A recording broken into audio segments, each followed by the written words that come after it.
Hello friends, इस video lecture में हम बात करेंगे फंक्शन क्या होता है जावा में। तो बेसिकली फंक्शन क्या होता है। फंक्शन कुछ नहीं होता है, बस सिंपली क्या कह सकते हैं कि कलेक्शन ऑफ स्टेटमेंट्स जिनको हम एक साथ ग्रुप कर देते हैं और एक नेम से हम लोग उसको रेफर कर देते हैं, तो उसे बोलते हैं फंक्शन। तो ऐसा क्यों करते हैं हम लोग, फंक्शन का यूज़ क्यों करते हैं? जब हम लोग नॉर्मल जावा प्रोग्राम्स बना सकते हैं तो हम लोग फंक्शन का यूज़ क्यों करते हैं? तो बेसिकली फंक्शन का यूज़ करके हम तीन चीज़ें अचीव कर सकते हैं। सबसे पहले तो हम लोग कॉम्प्लेक्स प्रॉब्लम से हैंडल कर सकते हैं कॉम्प्लेक्स प्रॉब्लम्स को। अब कॉम्प्लेक्स प्रॉब्लम क्या होता है, बेसिकली क्या होता है, जब भी आप सोर्स कोड लिखते हो तो कभी कभी आपका सोर्स कोड क्या होता है, बहुत ज़्यादा लेंदी और मैसी हो जाता है और आपकी एरर क्या होती है, जनरेट होती है। तो आप क्या करते हैं, पूरे कोड को चेक करते हो, सोर्स कोड को चेक करते हो कि कहाँ मेरी क्या एरर आ रही है। तो बेसिकली अगर आपको कॉम्प्लेक्स प्रॉब्लम को सिंपल प्रॉब्लम्स में क्या करना है, डिवाइड करना है, तो आपको क्या करना पड़ेगा, अलग अलग फंक्शंस लिखने पड़ेंगे। हर एक टास्क का अलग एक फंक्शन। एग्जाम्पल लें, अगर आप एक चैट एप्लीकेशन बना रहे हो जैसे कि लाइक व्हाट्सएप, तो क्या होता है, हर एक आपका एक चैट का सेक्शन अलग होता है, स्टेटस का अलग होता है, कॉल्स का अलग होता है। तो अगर आप सारी सोर्स कोड को एक साथ लिख दोगे तो क्या हो जाएगा, मैसी हो जाएगा, लेंदी हो जाएगा। लेकिन अगर आप हर एक सेक्शन के लिए अलग एक फंक्शन बना लोगे तो क्या हो जाएगा, वो ईजियर हो जाएगा आपके लिए, कि आपको समझने में भी ईजियर हो जाएगा और एरर को फाइंड करने में भी ईजियर रहेगा कि आप एरर कहाँ से जनरेट हो रही है। तो बेसिकली क्या करते हैं हम लोग, कॉम्प्लेक्स प्रॉब्लम्स को सिंपल प्रॉब्लम्स में डिवाइड कर लेते हैं, डिवाइड एंड कन्वर फॉर्मेट अपनाते हैं हम लोग यहाँ पे। सेकेंड चीज़ क्या है, to hide low level details. अब बेसिकली क्या है, जब भी आप किसी फंक्शन को यूज़ करते हो तो आपको उसके बारे में कुछ जानना नहीं है। जैसे कि आप अभी भी यूज़ करते हैं system.out.println, तो आपको नहीं पता कि ये फंक्शन कैसे वर्क कर रहा है, आपको उसकी डिटेल्स के बारे में कुछ पता नहीं है कि कैसे हमारा जो आउटपुट है वो मॉनिटर पे डिस्प्ले हो रहा है, पीछे क्या प्रोसेस चल रही है, क्या डिटेलिंग है, तो हमें इससे कोई मतलब नहीं होता। तो ये क्या होता है, जितनी भी डिटेल्स होती है लो लेवल की सब हाइड हो जाती हैं। थर्ड चीज़ हमारा usability of code. Reusability of code का मतलब क्या है, आप अपने कोड को कहीं भी यूज़ कर सकते हो। मान लो अगर आपने एक प्रोग्राम अभी यहाँ पे बनाया किसी नंबर का फैक्टोरियल निकालने का, और आप चाह रहे हो कि आप दूसरे क्लास में एक फैक्टोरियल का प्रोग्राम बनाना चाह रहे हो, तो क्या होगा, आपको फिर से वो कोडिंग लिखनी पड़ेगी, सोर्स कोड लिखना पड़ेगा। ऐसे अगर आपको यही कोड 10-15 बार लिखना हो तो क्या होगा, बार बार आपको कॉपी पेस्ट करना पड़ेगा या फिर लिखना पड़ेगा। लेकिन अगर आप चाह रहे हो कि आपका कोड आप रीयूज कर सकते हो तो आपको क्या करना पड़ेगा, उस कोडिंग को किसी फंक्शन के अंदर आपको लिखना पड़ेगा। तो आप उस फंक्शन को कॉल कर सकते हो क्लास के ऑब्जेक्ट के थ्रू। तो ये होता है रीयूजेबिलिटी ऑफ कोड। इसका प्रैक्टिकल भी हम करके देखेंगे कि हम कोड को कैसे रीयूज कर सकते हैं। तो बेसिकली अब क्या है, यहाँ पे हम फंक्शन को कैसे डिफाइन करते हैं। तो फंक्शन डेफिनेशन क्या होती है, तो जावा में आपको फंक्शन को यूज करने से पहले उसको डिफाइन करना जरूरी है, ठीक है, अदरवाइज आपको एरर जनरेट हो जाएगी। तो फंक्शन को कैसे डिफाइन करते हैं, यहाँ पे देखिए सिंटेक्स लिखा हुआ है, एक्सेस स्पेसिफायर। जो भी चीज़ यहाँ पे स्क्वायर ब्रैकेट में लिखी है आपका, वो ऑप्शनल है, मतलब आप लिखना चाहते हो तो लिखो, नहीं लिखना चाहते हो तो नहीं लिखो, ठीक है। तो एक्सेस स्पेसिफायर पता है, एक्सेस स्पेसिफायर के पब्लिक, प्राइवेट, प्रोटेक्टेड। अगर आपको डिफाइन करना है अपने फंक्शन को प्राइवेट तो आप प्राइवेट भी कर सकते हो, प्रोटेक्टेड तो प्रोटेक्टेड भी कर सकते हो। Access specifier optional. मॉडिफायर, आप फाइनल आपका फंक्शन है, स्टैटिक है, क्या है, इस तरह से आप क्या कर सकते हो, अलग अलग मॉडिफायर भी लगा सकते हो। तो बेसिकली ये भी क्या है, एक ऑप्शनल चीज़ है। रिटर्न टाइप, अब आपको डिफाइन करना ही करना है कि आपका फंक्शन किस तरह की वैल्यू को रिटर्न कर रहा है। तो अगर आपका फंक्शन कुछ भी नहीं रिटर्न कर रहा है तो रिटर्न टाइप आपका क्या हो जाएगा, वॉइड।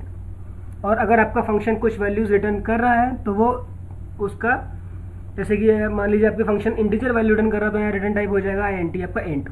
ऐसे आपका फंक्शन बूलियन वैल्यू रिटर्न कर रहा है तो बूलियन। तो जिस तरह की वैल्यूज फंक्शन रिटर्न करेगा आपको उस तरह का रिटर्न टाइप यहाँ पे बताना पड़ेगा।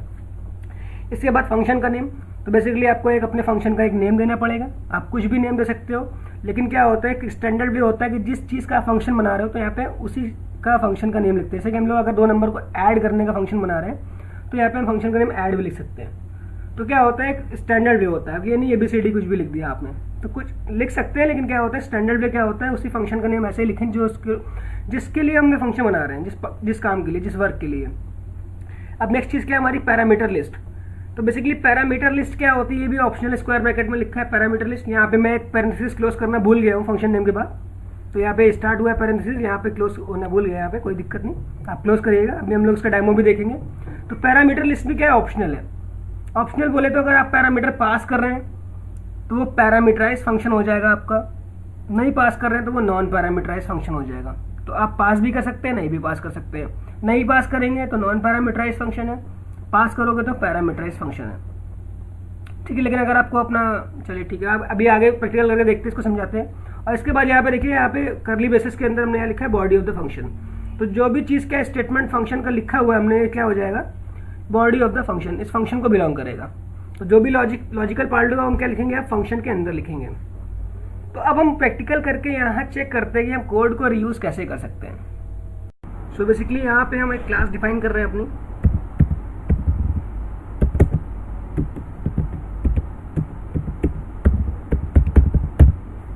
ठीक है, क्लास हमारी है माई एडिशन। अब बेसिकली क्या कर रहे हैं, हम इस क्लास में एक फंक्शन को डिफाइन करेंगे और उस फंक्शन को हम लोग दूसरी क्लास से कॉल करेंगे। तो आप किसी भी फंक्शन को रीयूज कर सकते हैं अगर दोनों ही क्लास सेम पैकेज में है। सेम पैकेज में है तभी यूज कर सकते हैं, अदरवाइज आप नहीं कर सकते। तो यहाँ पे हमने क्या किया, एक क्लास को डिफाइन किया।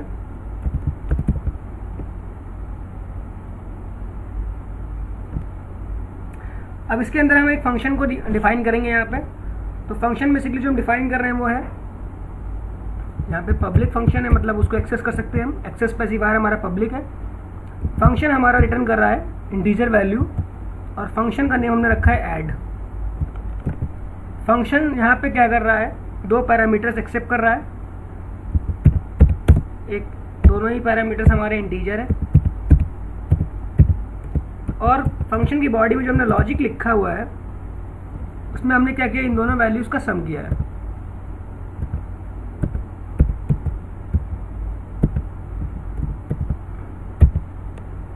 और हमने क्या किया है, सम करने के बाद हम यहाँ से इस वैल्यू को वापस कर रहे हैं, मतलब फंक्शन कुछ रिटर्न कर रहा है ये। तो हमने क्या किया, यहाँ से ये वैल्यू वापस कर दी हमने सम वाली अपनी, और फंक्शन को हमने क्या कर दिया, यहाँ पे क्लोज कर दिया। हमने अपने क्लास को क्लोज कर दिया। तो बेसिकली हमने क्या किया, इस क्लास में एक फंक्शन डिफाइन किया है जो कि क्या कर रहा है, दो वैल्यूज एक्सेप्ट कर रहा है और उनको ऐड करके वापस कर रहा है, रिटर्न कर रहा है। कंपाइल हम करके देखते हैं, क्लास में एरर तो कोई नहीं है हमारे। यहाँ पे हमने सेमीकोलन नहीं लगाया, टर्मिनेटर जो होता है।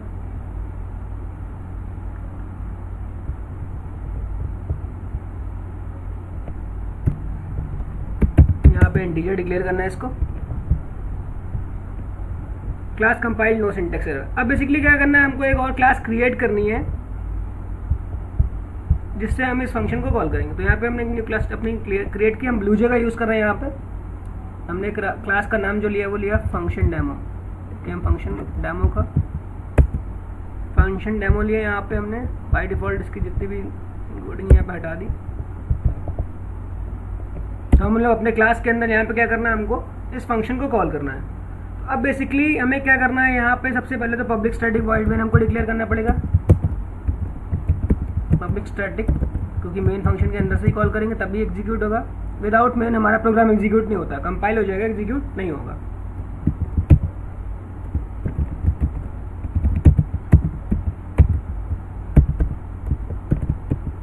अब इसीलिए क्या करना है, हमको इस प्रोग्राम, इस फंक्शन के अंदर से, मतलब वॉइड मेन के अंदर से हमें ऐड वाले फंक्शन को कॉल करना है। क्योंकि जो ऐड वाला हमारा फंक्शन है वो कौन सी क्लास में है, देखते हैं यहाँ पे, वो माई एडिशन क्लास में है। और माई एडिशन क्लास में हमें उसे कॉल करना है, तो हमें क्या करना पड़ेगा, उस क्लास का ऑब्जेक्ट बनाना पड़ेगा। बिकॉज जो कि इसके अंदर फंक्शन है वो क्या है, नॉन स्टैटिक फंक्शन है। तो यहाँ पे हमने इस क्लास का ऑब्जेक्ट बनाया, फंक्शन डेमो हमारा। इस क्लास का ऑब्जेक्ट बनाया। ऑब्जेक्ट के लिए क्या करना है, क्लास का नेम,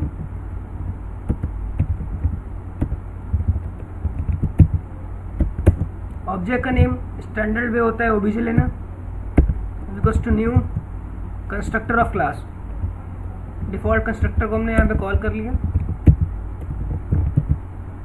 तो हमने क्या किया, बेसिकली इस क्लास का ऑब्जेक्ट क्रिएट कर लिया।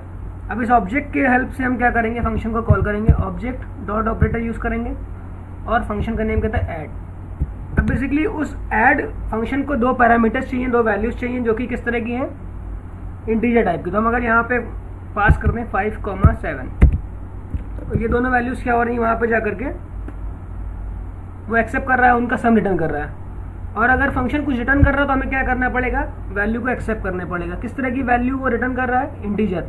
हम यहाँ पे एक इंटीजर वेरिएबल ले लेते हैं रिजल्ट के नाम से, जो वो रिजल्ट रिटर्न कर रहा है वो हम इसको स्टोर कर ले रहे हैं अपने इस वेरिएबल में। अब क्या ये फंक्शन कुछ रिटर्न कर रहा है, हम इसको इसमें रिसीव कर रहे हैं और यहाँ पे प्रिंट कर लेते हैं कि क्या वैल्यू आ रही है। तो हम सिस्टम डॉट प्रिंट एलन का यूज़ कर लेते हैं, system dot out dot print का भी यूज़ कर सकते हैं। System dot out dot print, यहाँ पे हमने एक स्टेटमेंट पास किया, addition of 2 numbers.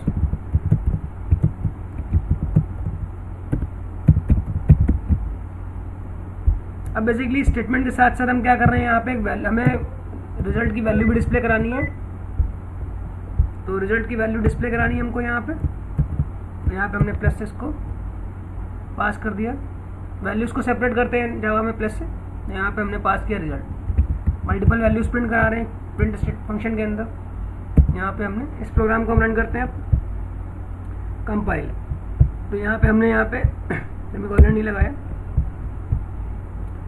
Class compiled no syntax error. अब हम क्या करेंगे, इस प्रोग्राम को रन करके देखते हैं। तो बेसिकली हमने क्या किया, इस प्रोग्राम में इस फंक्शन को कॉल किया और उसको 2 वैल्यूज़ प्रोवाइड किए हैं। तो अगर फंक्शन की रीयूजेबिलिटी हो रही है, हम रीयूज़ कर सकते हैं इस प्रोग्राम को, फंक्शन को। तो यहाँ पे आंसर क्या आना चाहिए, 12 आना चाहिए, एडिशन ऑफ 2 नंबर्स 12, क्योंकि हम क्या कर रहे हैं, इस क्लास के इस फंक्शन को कॉल कर रहे हैं। तो हम अपने इस क्लास के प्रोग्राम को रन कराते हैं यहाँ से फंक्शन डेमो। अब देखिए यहाँ पे आपको लिंक भी दिख रहा होगा कि ये इसको एक्सेस कर रहा है, फंक्शन को यूज़ कर रहा है। तो यहाँ पे हमने इसको रन कराया, तो यहाँ पे क्या है, एडिशन ऑफ 2 नंबर्स 12। तो बेसिकली क्या आ रहा है, एडिशन 2 नंबर्स 12, ये मेरा पहले का आउटपुट है। तो यहाँ पे क्या आ रहा है, एडिशन 2 नंबर्स 12। तो अगर आप यहाँ पर हम चेक करते हैं कि हमको बिना ऑब्जेक्ट के फंक्शन को एक्सेस करना है, बिना ऑब्जेक्ट के फंक्शन को क्या करना है, एक्सेस करना है। तो हमको क्या करना पड़ेगा, इस अपने जो फंक्शन है इसको स्टैटिक डिक्लेयर करना पड़ेगा, स्टैटिक बिलोंग्स टू क्लास। तो हमें क्या करना पड़ेगा, इस क्लास का ऑब्जेक्ट नहीं बनाना पड़ेगा। तो हमें बिना ऑब्जेक्ट के इससे कॉल कर सकते हैं। कंपाइल कर देते हैं।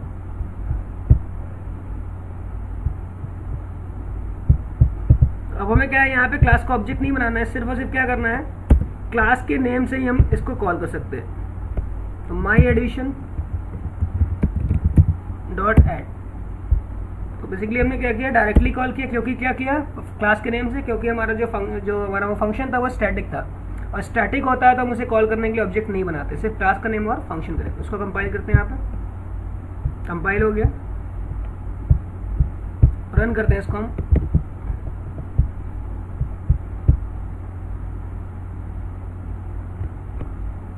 तो यहाँ पे बेसिकली आपको दिख रहा होगा एडिशन ऑफ 2 नंबर्स इज 12। तो बेसिकली इन जनरल कॉन्सेप्ट हमने यहाँ पे क्या किया है, कोड की रीयूजेबिलिटी को चेक किया था एक प्रैक्टिकल डेमो से। लेकिन अभी क्या स्टेप बाय स्टेप हमने फंक्शन को क्रिएट करना नहीं सीखा।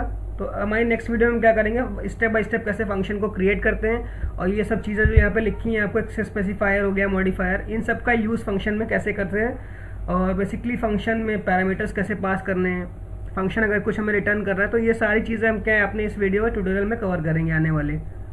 तो अगर आपको वीडियो अच्छा लगा हो तो आप आगे भी कंटिन्यू करिएगा वीडियो को, इस फंक्शन का टॉपिक को समझने के लिए। तो बस इस वीडियो के लिए हमारे पास इतना ही कॉन्सेप्ट था। तो मिलते हैं आपसे हम नेक्स्ट वीडियो में। Thank you for watching the video.